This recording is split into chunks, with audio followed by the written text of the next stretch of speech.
자, 먼저 저희 하이브를 중심으로 엔터 주식에 대한 투자 의견부터 정리를 한번 해보시죠. 오늘도 팩트 중심으로 자세하게 분석해 주실 저희 세 분의 전문가 모셨습니다.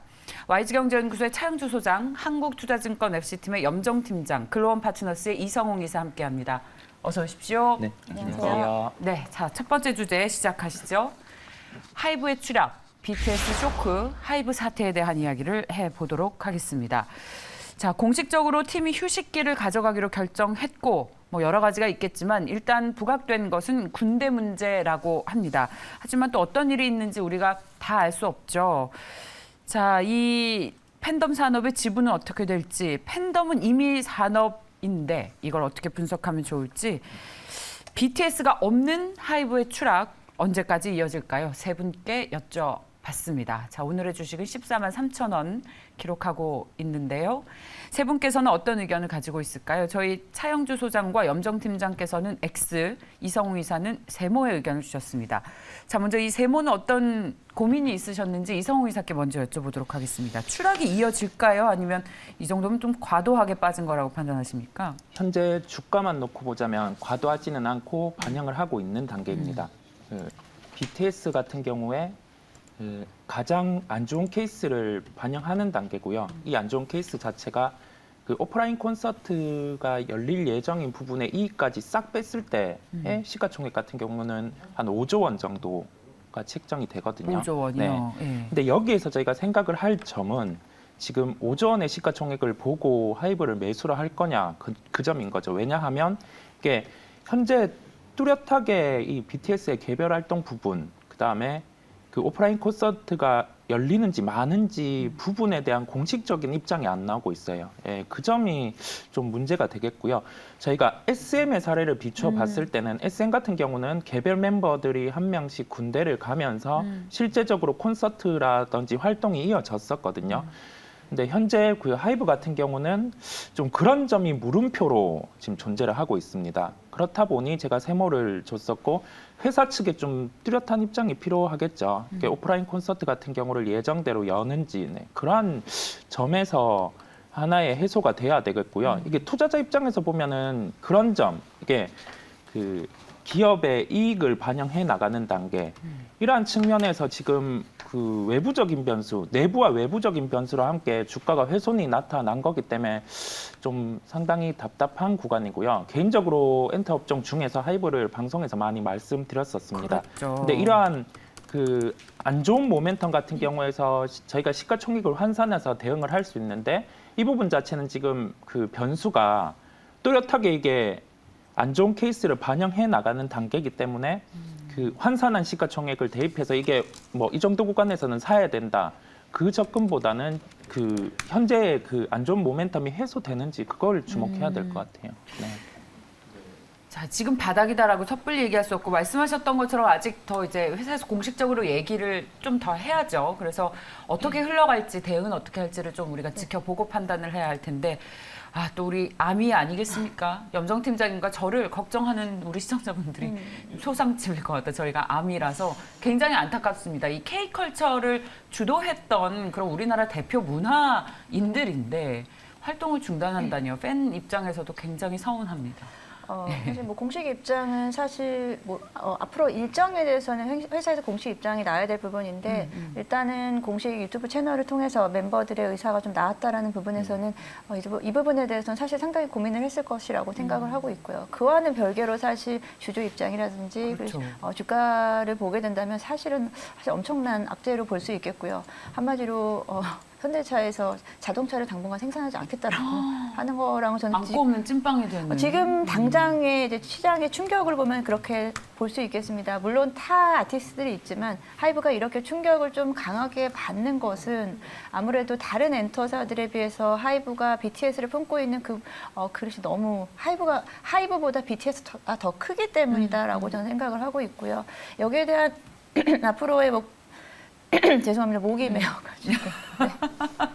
네, 개인 멤버들의 앞으로 이제 활동은 이어질 것이라고 보고 있지만 그 부분은 좀 간헐적이기 때문에 매출액은 분명히 타격이 있을 것이라고 생각을 하고요. 예. 일단은 3분기만 하더라도 BTS가 이제 글로벌 콘서트가 7월에서 9월까지 예정되어 있는 부분이 있는데 이 부분을 어떻게 소화할 수 있을지 소화를 한다 하더라도 앞으로의 어떤 가능성에 대한 부분이 앞으로 이제 매출에 대한 가능성에 대한 부분은 계속해서 뭐 줄어들 부분이기 때문에 이 BTS가 오늘 이 공식 입장을 나오기 전에 하이브의 실적 추정치를 좀 보게 되면은 네네. 사실 2022년을 좀 피크로 해서 2023년도부터는 조금은 회사 전체의 좀 매출액이 좀 꺾이는 좀 추세적으로 보여지는 부분이 있는데 여기에 지금 이번 사태까지 나오게 된다면은 이에 대한 부분은 사실 좀 만회하기 좀 어려울 것 같다라고 생각하고 있고요.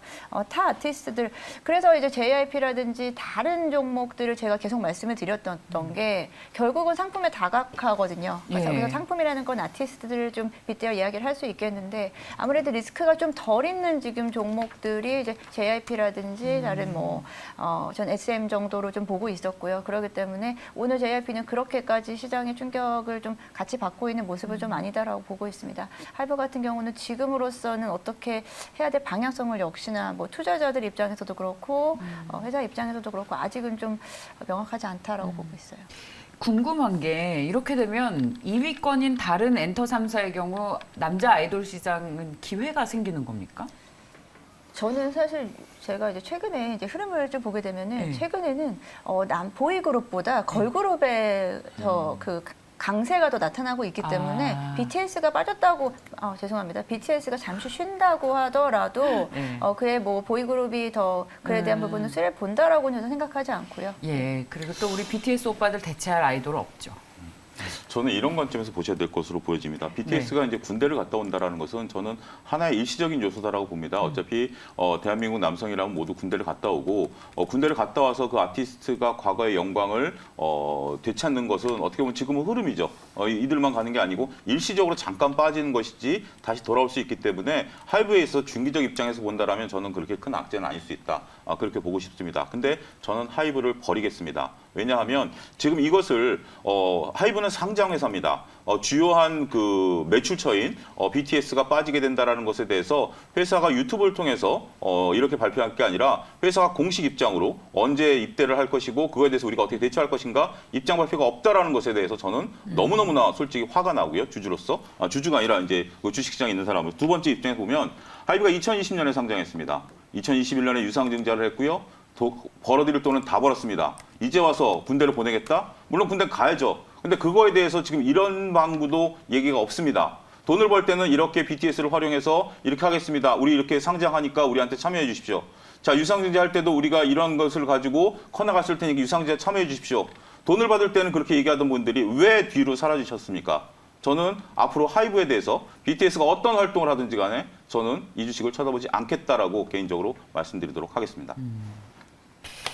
자, BTS가 이제 활동을 멈추면 개별적으로 활동을 하겠습니다만 그럼 기존의 그 팬덤 산업의 지분은 어떻게 되는지에 대한 고민이 좀 필요할 것 같습니다. 캔디님께서도 활동을 중단하는 게 아니라 개별로 하는 것이기 때문에 뭐 또 거기에 따른 새로운 부가가치 창출이 있지 않겠느냐라는 말씀을 해주셨는데 자, 그 하이브 투자 전략 그렇다면 지금 가지고 계신 분들 혹은 너무 많이 떨어졌다고 생각하시는 분들에게 조언을 해주신다면 뭐라고 해주실 수 있을지. 자, 특히 엔터 주식에 대해서 이제 그동안 계속 애정을 가지고 오셨던 염중 팀장님이라면 어떻게 하시겠습니까? 지금 현재 시점으로 이제 기존에 보유하고 계신 분들은 사실 어떻게 이제 손을 좀 사실 쓰기는 좀 어려운 상황인 것 같고요. 신규로 뭐 지금 많이 빠졌기 때문에 단기적인 반등에 대한 부분을 기대하기에는 지금은 좀 어렵다라고 보고 있기 때문에 일단 보유하고 계신 분들께서는 지금 이런 상황 속에서 지금 손절이 나가는 거는 쉽지 않다라고 보고 있고요. 좀 비중을 좀 줄인다 정도로만 저는 생각하고 있고 그리고 신규에 대한 접근은 일단은 좀 뒤로 미루시는 게 어떨까라고 생각합니다. 지금 손해를 감수하고서라도 비중을 줄이는 게 나을까요? 저는 그렇습니다. 왜냐하면 뭐 방금 저도 오다가 검색을 해보니까 어떤 증권사 애널리스트 분께서 빠르게 이제 간단한 코멘트를 하셨더라고요.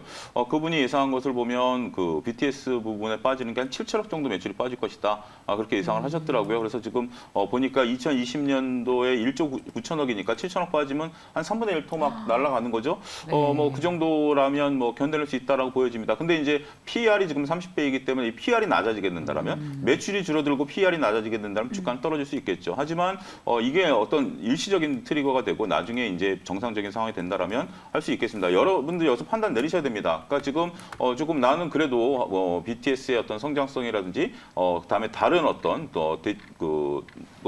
속된 말로 대체제 다른 이제 뭐 가수분들도 있기 때문에 그런 부분에 대해서 여러분들이 평가를 내리시게 된다라면 뭐 이렇게 하셔야 되지만 지금 너무 많이 빠졌다라는 것만 가지고 이것을 주제해서는 안 된다라고 보여집니다. 지금 하이브가 우리한테 시험지를 제시한 거예요. 우리 이런 식으로 나갈 테니 우리를 믿고 따라올래? 아니면 다르게 할래라고 제시한 겁니다. 그걸 여러분들이 판단을 내리셔야지 이것을 좀 유보한다라는 것은 저는 우리 주식시장의 리스크가 그거 아니겠습니까? 결국 기업 리스크인데 기업 리스크가 불거진 거죠. 우리가 다 알고 있었던 상황이죠. 특히 하이브 같은 경우는 BTS가 없을 때는 어떻게 될 것인가 많은 분들이 논의를 했었습니다만 그래도 BTS는 좀 시간이 필요하겠지라고 했는데 갑자기 회사가 이런 결정을 내렸다라고 본다라면 이건 여러분들의 신중한 판단이 필요하지 않겠는가 말씀드릴 수가 있겠습니다.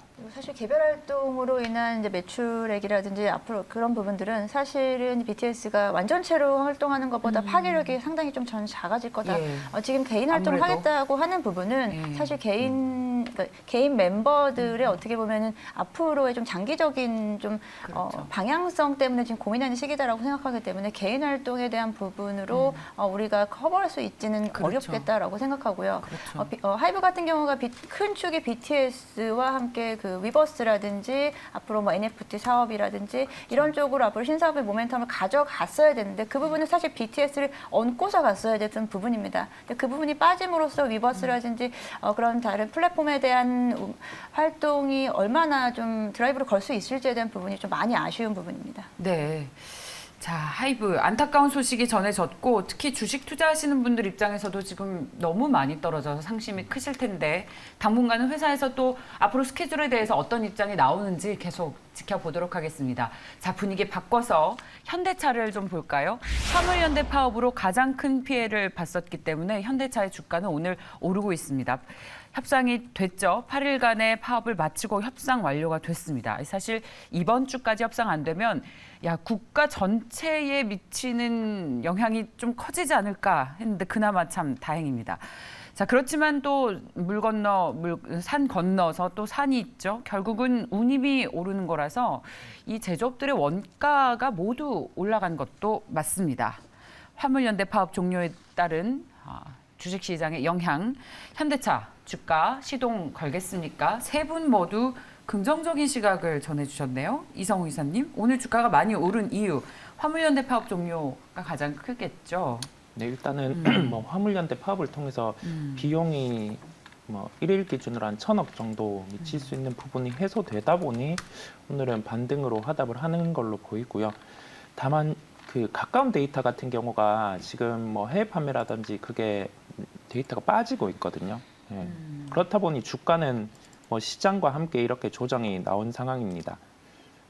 시장만 놓고 봤을 때 지금 종목들 같은 경우에 대해서 적극적인 매수를 말씀드리지는 않아요. 네. 시장의 변동성이 크고 뭐 FOMC 회의를 확인해야 되는 점, 그다음에 그런 점을 종합으로 봤을 때 뭐 당장 매수 이런 시각은 아닌데 저희가 지금 준비해야 될 게 그 시장이 조정이 나온다고 해서 그냥 손을 놓고 그냥 등한시하기보다는 그 조정이 마무리되는 시점, 이 마무리되는 시점 자체는 뭐 각자의 지표로 살펴볼 수 있겠죠. 그 바닥은 명확하게 잡을 수 없지만은 그러한 국면에서는 내가 그 타이밍에 살만한 종목을 준비를 해야 되겠고요. 뭐 그런 종목 중에 하나가 현대차라서 오늘 말씀드리게 됐습니다. 현대차뿐만이 아니라 이 자동차 관련 주식들, 특히 현대차 그룹주들이 오늘 일제히 상승을 또 하고 있습니다. 화물연대 파업으로 인해서 피해가 예상됐었던 시멘트 관련 주식들도 오늘 동반해서 상승이 나오고 있는데, 자, 현대차, 현대위아, 현대모비스, 현대글로비스까지 동반 상승을 나타내고 있는데 이것이 오늘 일시적인 것일지 아니면 추세의 전환일 것인지가 우리 늘 가장 궁금하죠. 이성웅 이사께서는 대외 변수가 아주 많다. 그리고 또 시장에 영향을 미치는 그런 인덱스에 영향을 미치는 주식 아니겠습니까? 현대차가. 그런 관점에서 이야기를 좀 해주셨는데 자, 매력이 있으니까 주가 추세 전환이 된다라고 볼 수 있습니까? 차윤수 소장께서는 어떠세요? 일단 추세 전환에 대해서는 저도 이성훈 이사님처럼 말을 조금 아끼도록 하겠습니다. 지금 뭐 추세 전환이다라는 얘기를 쓰기가 쉽지 않다라는 게 여러분들 잘 아실 겁니다. 근데 어찌 됐든 우리가 이제 이 파업이라는 게 그다음에 이제 그 화물 노동자분들의 어떤 그 유가 상승에 따른 압박 이런 것들에 대해서 저는 일시적이다라고 보여지지는 않습니다. 이게 상수입니다. 이제 앞으로 물가가 올라가게 되면 그러니까 이제 원재 가격 그러니까 이제 뭐 유가가 올라간다라든지 아니면 인건비가 올라간다라는 것은 이건 기업이 감내해야 되는 상수입니다. 일시적으로 억눌러서 될 문제는 저는 아니다라고 보여지거든요. 그러니까 현대차뿐만이 아니라 다양한 기업들이 지금 뭐 인건비에 대한 부담들, 물류비에 대한 부담들 이런 것들이 있는데 그럼에도 불구하고 이익을 창출해 내야 되는 게 경영진의 능력 아니겠습니까? 그냥 우리가 편하게 인건비 다 누르고 원자재 가격 다 누르고 그러고 나서 돈을 번다라면 그 누가 그렇게 경영진에게 높은 임금을 주겠습니까? 경영진이 이런 걸 해결하라고 높은 임금을 받는 건데 어찌됐든 이번에 하나의 어떤 위험 요소가 해소됐다라는 것이 현대차가 갖고 있는 다양한 요소 중에 하나가 해소됐다라는 측면에서 보면 상당히 저는 긍정적이다. 어차피 지금 현대차는 저도 이 파업과 관련해서 보니까 그 현대차와 관련된 그 운송하시는 분들의 임금이 그 소위 말해서 그 화물연대보다 임금이 높대요. 그러니까 높이 주고 이미 운용을 해왔었던 상황이에요. 그래서 더 준다라는 개념이 아니기 때문에 이 부분에 대해서는 현대차 같은 경우 어쨌든 물류가 원활히 돌아가기 시작했다라는 측면에 있어서는 긍정적인 요소다 이렇게 말씀드릴 수가 있겠습니다. 그 운임이 오르면 매출 대비 운임의 비중이 늘어나는데 기존에 5.7%였다면 1%포인트 정도 운임 인상에 따른 효과가 있습니다. 자, 염성 팀장님, 매력이 있습니까? 저도 투자는? 사실 오를 드렸긴 했지만 이 단기적인 반등에 오를 드린 거지 추세 전환에 대한 부분은 여전히 저는 아직은 좀 아니다라고 좀 보고 있고요. 이제 화물연대 파업이 이제 화물연대 파업에 그래도 처리를 함으로써 단기적으로 지금 호재가 될 수는 있겠지만 이 부분은 원래 없어야 될 부분이 생겼었던 거였기 때문에 이 부분은 이제 어느 정도 잘 되돌림이다라고 생각을 하고요. 이에 대한 부분으로 다시 주가가 추세적으로 반등을 간다라고 생각하지 않고 저는 지금 이제 빠르게 이제 지금 6월 한 8일 정도 이제 파업이 있었고 그에 대한 이제 생산 차질에 대한 부분은 빠르게 메이크업할 수 있다라고 보여지고 있지만 저는 사실 완성차 업계에 대한 더 큰 고민은 사실 소비 심리 둔화라고 계속 말씀을 드렸는데 그에 대한 부분으로 이제 아무리 뭐 생산 차질에 대한 부분을 커버를 하더라도 결국은 이제 판매 대수라든지 글로벌 경기에 대한 부분을 더 신경을 쓰면서 전 현대차에 접근을 해야 된다라고 생각하기 때문에 지금은 단기적으로 주가가 좀 빠진 만큼 우리가 이제 현대차가 주가가 반등하는 시점이 한 2, 3주 전에 한번 현대차 이야기를 했던 것 같은데 그때 이제 고점이 한 19만 원에서 20만 원대 정도까지 봤었습니다. 딱 그 정도를 좀 염두에 두시고서 매매를 하신다면 단기적인 관점에서는 저는 접근은 가능하다라고 보고 있습니다. 네, 이제 우리 주식시장 요새 호재는 조금 오르고 악재는 정말 미친 듯이 떨어지잖아요. 앞서 하이브와 같은 경우에도 보듯이 악재는 정말 지옥만큼 떨어지기 때문에 악재 피하기 게임을 하는 시장이라고 표현을 할 수 있을까요? 자, 현대차에 대해서는 저희 화물연대 파업이 종료된 만큼 잠시 후 이어지는 결정적 투자에서 보다 집중적으로 살펴보도록 하겠습니다. 자, 그래서 저희 호재를 계속 찾고 있는데 오리온과 하이트진로 음식료주 중에서 오리온 실적이 예상을 뛰어넘었다면서 이 무거운 주식이 오늘 또 9% 넘게 오르면서 10만 원 선을 다시 회복했습니다. 지리하게 이 주식 가지고 계셨던 분들은 아마 오늘 이 반등, 이 급등이죠. 이용해서 또 파신 분들도 계실 거예요. 속 시원하다면서. 이 중국이 봉쇄하고 뭐 중국도 경기도 둔화되고 해서 중국 때문에 빠졌다가 중국에서 또 초코파이 굉장히 많이 팔렸다고 합니다. 하이트진로도 오늘 2.5%의 상승세를 나타내고 있는데 자, 오늘 음식료주 특히 오리온에 대해서 투자 의견 여쭤보도록 하겠습니다. 주식 살까요? 세 분 모두 사시겠다는 의견이시네요. 저는 굉장히 놀랐어요. 왜요? 왜냐하면 실적. 예, 생각보다 너무 실적이 좋죠. 그러니까 지금 오리온이 지금 오리온에 가장 많이 들어가는 게 뭐예요? 그러니까 원자재들이 팜유도 그렇고 밀가루도 그렇고 다양한 부분들이 올랐는데 매출이 늘었다. 뭐 이건 있을 수 있는 일이죠. 뭐 그렇죠, 봉쇄가 그렇죠. 풀리고 나들이가 하니까 매출이 늘었다라는 건데 지금 이렇게 이런 기업들 같은 경우 매출이 늘어난 건 중요한 요소입니다. 근데 이제 원자재 가격이 이제 올라갔기 때문에 그럼 과연 영업이익률이 어떻게 되느냐? 매출이 늘었는데 영업이익률이라든지 이익이 줄어들면 그 빚 좋은 개설과 되지 않겠는가 하고 봤어요. 영업이익률이 더 올라갔어요. 뭐 때문에 이렇게 올랐다던가요? 그러니까 저는 이게 굉장히 깜짝 놀라고 우리가 이제 작년에 영업이익률이 15%대 정도였어요.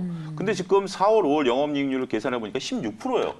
이거는 정말 얘네들이 어떻게 원가 관리를 하고 있는가? 물론 이제 이 원가라는 게 점점 더 압박으로 다가오긴 하겠습니다. 4월, 5월이면 원가 압박을 받았을 텐데 1분기는 뭐 재고 갖고 넘겼다 하더라도 원가 압박을 받았을 텐데 영업이익률이 올라갔다?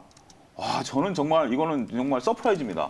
이런 기업 같은 경우는 여러분들이 접근을 할 때 매출이 중요한 게 아니라 영업이익률을 봐줘야 되는데 이런 식의 영업이익률이 나왔다는 것은 이거야말로 경영진이 경영을 잘하고 있는 거죠. 원가 통제를 잘하고 있고 이걸 효율적으로 잘 돌리고 있다는 거죠. 물론 이제 증권가에서는 여러 가지 얘기를 합니다. 다른 데가 올릴 때 가격을 그렇게 많이 안 올렸대요. 왜 안 올렸지? 그러면 오히려 이게 악재 아닌가? 근데 그 대신 얘네들은 가격을 올리는 거 대신 어떻게 보면 하나의 어떤 제품에 여러 가지 맛을 나타내는 것처럼 이렇게 제품을 믹스를 했고 이런 것들이 통했고 그러다 보니까 오히려 더 사람들이 올라간 과자에 손이 가는 것보다 덜 오른 과자에 다양한 맛에 손이 가기 시작하면서 매출이 늘어났고 더군다나 새로운 제품을 개발하는 게 아니라 동일한 제품의 어떤 감미료만 더 넣은 거 아닙니까? 이런 식의 원가 관리를 하다 보니까 영업이익률이 나타났다라는 건데 저는 오리온 경영진들에게 박수 쳐주고 싶습니다. 예. 바로 이런 게 인플레이션 시대에 가격 결정력을 갖추고 있는 그런 네. 경쟁력 있는 회사다라고 판단할 수 있을 것 같아요. 2개월 만에 분기 예상이익을 모두 채워버렸어요. 네. 그래서 증권가에서도 목표가를 높여 잡고 있습니다. 기존 15만 원에서 16만 원으로 높여 잡고 있습니다. 4월 영업이익으로 2분기 영업이익 전망치를 모두 마무리했다. 대외 변수 악재에도 불구하고 호실적을 실현했다. 키움증권 14만 원, 유한타증권 15만 원, 그리고 하이투자증권에서 16만 원, DS투자증권은 신규 보고서를 발행하면서 13만 원의 목표가 지금 10만 원 넘어섰죠. 야, 오늘 정말 음식료 데이입니다. 염정 팀장님. 네. 영업이익률을 높일 수 있는 이유 중에 하나가 저는 또 이게 있다고 생각합니다. 예를 들어 기름값이다라고 하면은 기름값은 우리가 1리터당 얼마다라고 단위가 정해져 있습니다. 하지만 이제 과자라든지 뭐 이런 간식 같은 경우에는 단위 표준 어떤 규격화된 단위가 없어요. 한마디로 물건값을 올리기 싫으면은 양을 줄이면 돼요. 근데 네. 근데 너무 되게 작아요. 지금 점점 작아지고 있거든요. 근데 되게 네. 우리가 딱 알잖아요. 네. 봉지 딱 얼면. 하지만 그렇다고 안 사실 건 아니잖아요. 가격은 안 올랐기 때문에 이게 약간 좀 착시 효과라고 저는 생각을 하는데 그런 부분으로 이런 식음료 쪽에서는 그런 부분을 좀 어느 정도 좀 메워갈 수 있다라고 생각하기 때문에 최근에 이제 식음료 쪽에서 판가를 계속해서 판매가를 계속 올릴 수는 없기 때문에 양을 줄이고 있다라는 전 기사를 봤습니다. 그런 부분으로 조금은 좀 만회를 해가면서 가지 않을까라고 생각하고 있습니다. 이성우 이사께서는 목표가를 얼마까지 정도 보세요? 일단은 그 오리온 같은 경우 투자자분들께서 보실 데이터가 월별로 실적을 집계해서 나오거든요. 이게 세 번째 주 화요일에 통상 나옵니다. 그렇다 보니 그 실적 같은 경우가 아주 가깝게 주가에 반영을 하는 종목이라고 할 수 있겠고요. 그렇다 보니 그 데이터를 통해서 접근하는 것도 하나의 팁이겠고 그 올해 실적을 감안했을 때 시가총액 한 4조 8천억 원까지는 가능한 구조입니다. 예. 네, 그렇다고 하면은 그 현재 주가 대비해서는 한 20% 정도의 상승 여력이 남아 있게 되겠고요.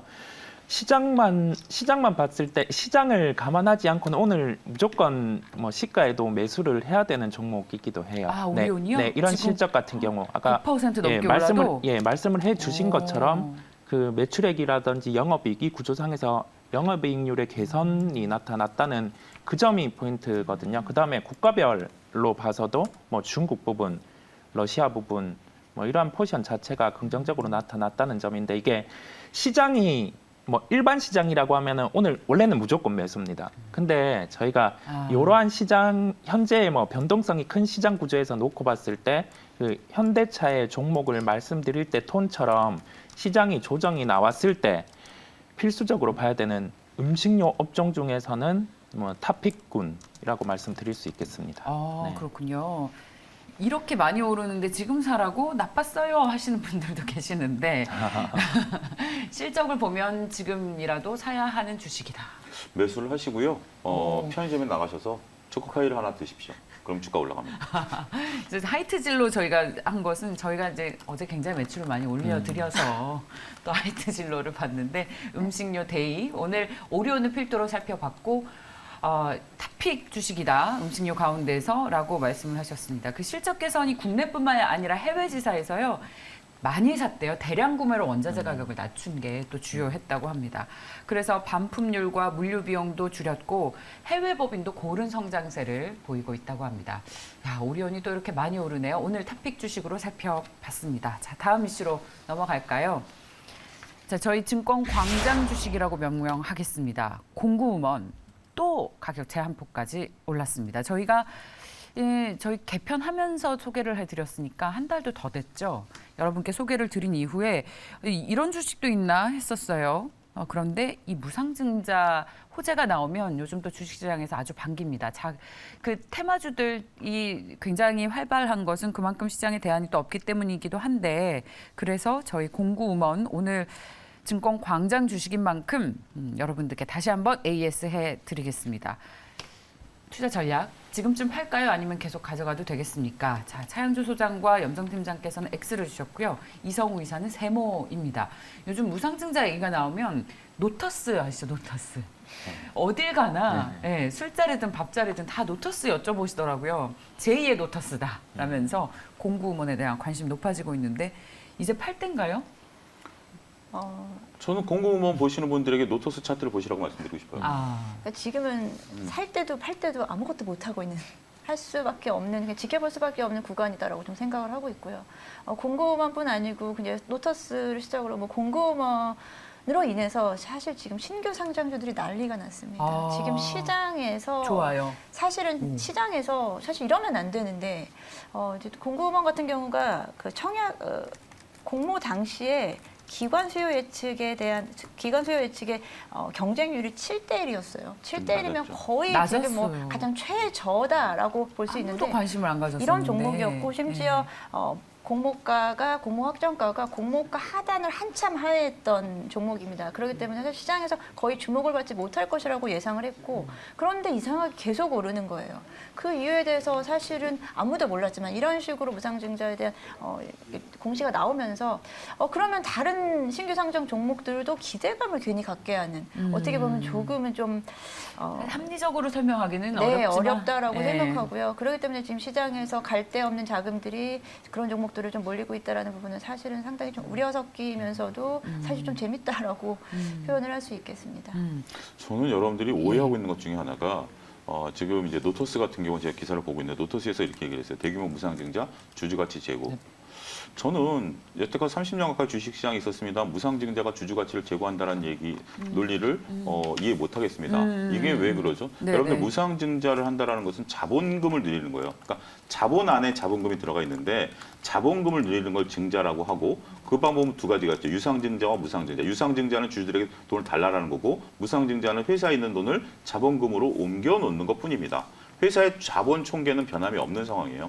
그렇기 때문에 이건 이론상 아무런 뭣도 없습니다. 근데 이제 노토스가 급등을 하다 보니 노토스 효과라는 말이 생기면서 노토스도 급등했으니 공공원도 무상증자를 한다라고 하니 올라가지 않겠는가라고 생각하실 수가 있겠죠. 근데 제가 노토스 주가를 보라라고 말씀을 좀 드린 게 어느 순간 급브레이크가 걸리는 순간 이거는 하한가로 치닫기 시작합니다. 제자리로 돌아올 수밖에 없는 숙명을 갖고 있다라고 말씀드릴 수가 있겠고 지금 당장 이렇게 하죠. 운이 좋아서 잡아서 내일 당장 상한가 먹으면 나는 끝이야. 운이 좋으시면 그렇죠. 근데 그 운이 반대로 작용할 경우에는 큰 손해를 볼 수밖에 없는 경우가 있기 때문에 저는 뭐 매일경제 나와가지고 공공원에 대해서 긍정적인 말씀 1도 못 드리겠습니다. 아, 1도 네. 못 드리겠다. 그 실제로 무상증자가 주가의 호재다라는 것이 아니라 최근 주식시장에서 호재로 받아들이고 있다는 겁니다. 주식 한 주 가지고 있는데 5주 마치 공짜로 받는 것 같은. 근데 자산 총계는 착시. 똑같아요. 그렇죠. 네. 그런 착시죠. 주가가 떨어지니까. 예. 아니 우리 그거랑 같지 않습니까? 삼성전자 이제 주가가 400만 원에서 4만 원으로 되니까 오히려 더 싸다고 생각하고 사는 것과 그 착시 현상일 뿐인데 뭐 그런 느낌인 것 같습니다. 염정 팀장님 뭐 거두실 얘기가 있으세요? 아니 없습니다. 네.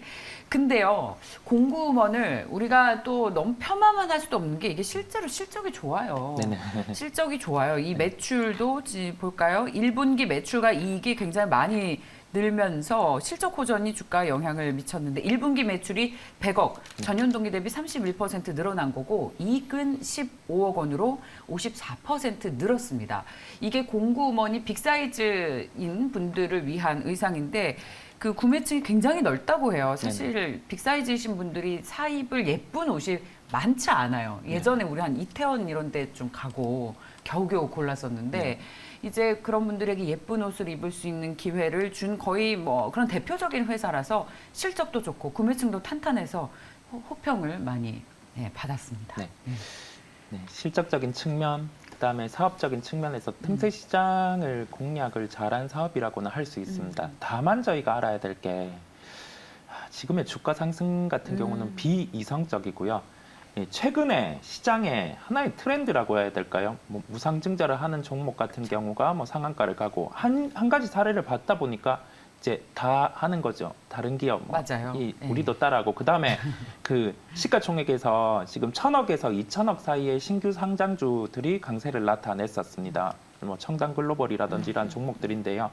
여기에서 저희가 투자의 접목에서 생각을 하면은 뭐 장이 안 좋을 때 수급이 비어 있는 이러한 종목들, 신규 상장주 시가총액 1,000억, 2,000억 사이 종목들이 움직일 수 있어요. 거기에 대한 그 첫 번째로 시세가 날 때 같은 경우는 매매에 대해서 접목해서 접근을 할 수 있는데 저희가 이 비이성적인 투자를 포트폴리오 상에서 적극적으로 가지고 가기에는 너무 리스크가 커요. 이 리스크 자체도 기업의 리스크보다는 이 시장에서 받는 이러한 리스크거든요. 그렇다 보니 이런 점에 대해서는 저희가 이 주가에 대해서 부러워하고 그렇게 하면은 좀 투자에 대해서도 영향이 안 좋은 면이 미치기 때문에 그런 점은 시장이 이렇게 뭐 이런 요소가 있으면 이렇게 흘러가는구나 정도로 생각하시면 되겠습니다.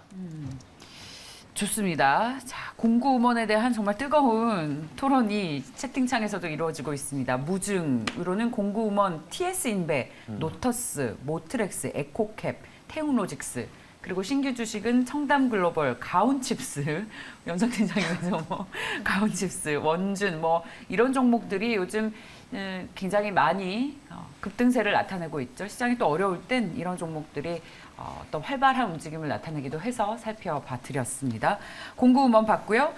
자, 이제 누리호 관련 주식을 좀 볼까요? 한국항공우주를 필두로 해서 보겠습니다. 익절 타이밍일까요? 자, 이 뭐 미룬다 아니다 뭐 하다가 자, 내일 드디어 발사가 되는데 보통 이렇게 발사가 되면 재료의 노출로 보고 주가가 빠지기도 하고 오히려 주가가 더 탄력을 받기도 합니다. 그래서 이 재료가 있는 주식들은 투자하기가 언제 어디로 튈지 시장이 어떻게 해석할지 모르기 때문에 쉽지 않죠. 한국항공우주 2% 넘게 하락한 55,100원입니다. 그런데 단순히 이 뉴스와 관련된 재료 매매가 아니라 요즘 방산주들의 흐름이 분명히 펀더멘탈 상으로도 각광받고 있는 만큼 여쭤봤는데 이성우 이사께서만 O를 주셨고 차영주 소장과 염정 팀장께서는 X의 의견을 주셨네요. 차영주 소장님. 예, 한국항공우주 제가 연초부터 매일경제에서 계속해서 끌고 왔던 종목이고요. 그리고 오후 때 방송에서 몇 차례 신고가인데 계속 끌고 가도 되느냐, 계속 끌고 가십시오라고 말씀을 드렸던 종목인데 이제는 떠나 보내야 될 때가 됐다라고 말씀을 좀 드리겠습니다. 왜냐하면 이제 누리호 발사가 이제 성공해야죠. 당연히 성공해야죠. 우리가 누리호 발사가 연기됐다라는 게 어떤 기술 결함이 아니라 바람 때문에 그런 기후 문제이기 때문에 중요한 문제는 아닙니다. 이거는 잘하기 위한 어떤 하나의 그런 것들이기 때문에 근데 지금 보면 저는 그 심리가 무너졌다라고 보여집니다. 일단 성공한다 하더라도 성공 이후에 그 다음에 이제 우리가 바라봐야 될 것들이 무엇이 있느냐라고 보면 이 성공을 발판으로 해서 다음 이제 또 계획을 잡아. 지금 다음 계획은 달 궤도 이송 외에는 잡힌 게 없거든요. 그리고 이제 다른 나라 국가들의 어떤 위탁 발사 뭐 이런 것들이 이루어져야 되는데 그것까지는 좀 시간이 좀 걸릴 수밖에 없다라는 재료 소멸로 좀 말씀드릴 수밖에 없다라고 말씀드릴 수가 있겠고 두 번째는 일단은 차트만 놓고 본다라면 심리가 무너졌다라고 보여집니다. 외국과 기관들이 좀 살려고 노력들은 하고 있는 것들이 보이긴 합니다만 그럼에도 불구하고 차트가 음목을 박았다라는 것은 많은 분들이 이 정도면 됐다. 여기서 이제 차익을 실현하자라고 좀 나서는 것이고요. 최악의 경우에 만약에 이게 조금 안 좋은 결과가 나타나게 된다면 이거에 대한 데미지도 있는 것이죠. 그렇기 때문에 지금 상황에서는 여러분들 갖고 계셨던 분들은 훌륭한 수익이 참 나셨을 것으로 보여지고요. 이제는 그냥 훌훌 떠나버려도 되지 않겠는가 그렇게 말씀드릴 수가 있겠습니다. 네, 제가 이게 오를 든 이유 자체가 예. 그 입절 타이밍이냐 해서 오를 말씀을 드렸는데 이게 입절해야 된다. 네, 주가로 이렇게 좀 해석됐는데 이게 좋습니다. 누리호 발사 모멘텀으로 한번 말씀드려볼게요. 저번 발사 때 그 주가 같은 경우가 이벤트가 있으면 원래 미리 좀 움직이고 뭐 하루 이틀 전 통상 뭐 매도에 주가 하락이 나오는데 저번 누리호 발사 때는 한 템포가 빨라져서 약 뭐 5거래일 한 주 전에 이게 매도가 나오는 걸 확인할 수 있었거든요. 근데 지금 같은 경우는 그 한국항공우주는 물론 다른 모멘텀이 있었죠. 뭐 항공기라든지 이러한 부분이 그 하반기에 뭐 함께 로키드 마틴이라든지 그렇게 협업을 할 수 있는 그러한 다양한 모멘텀, 그 다음에 수주 잔고를 반영했을 때는 현재 주가보다는 상승 갭이 남아 있기는 해요. 근데 가까이 봐야 될 게 미리 반영하면서 주가가 올랐기 때문에 이 모멘텀 자체가 소멸됐을 때 성공이냐 실패냐 이 둘 다 해당하더라도 주가는 조정이 나올 수 있거든요. 이 다음에 모멘텀을 보고 주가는 일단 조정이 나오는 게 섭리입니다. 그렇다 보니 이러한 구간에서는 뭐 한번 매매를 실현하고 그 다음에 모멘텀의 기간까지는 뭐 기다려 보는 거죠. 뭐 중간에 만약에 수주가 올라갈 요소가 발생하거나 아니면은 또 다른 뭐 모멘텀들, 뭐 발사 일정이라든지 그러한 점이 있을 때 다시금 접근이 가능하다고 말씀드릴 수 있겠습니다. 뭐 저도 뭐 앞서 다 말씀을 해주셨기 때문에 거의 같은 입장, 동의하는 입장이고요. 지금 같은 상황에서는 그냥 일단은 좀 한 번은 좀 차익 실현을 하고 나서 다시 충분히 다시 또 보실 수 있는 기회는 있다라고 보고 있기 때문에 네. 앞서 말씀하신 데에 전적으로 동의합니다. 좋습니다. 세 분 모두 지금은 차익 실현할 때다라는 의견 주셨습니다. 한국항공우주까지 살펴봤어요. YG경제연구소의 차영주 소장, 글로벌파트너스의 이성웅 이사, 한국투자증권 FC팀의 염정 팀장이었습니다. 말씀 고맙습니다. 감사합니다. 감사합니다.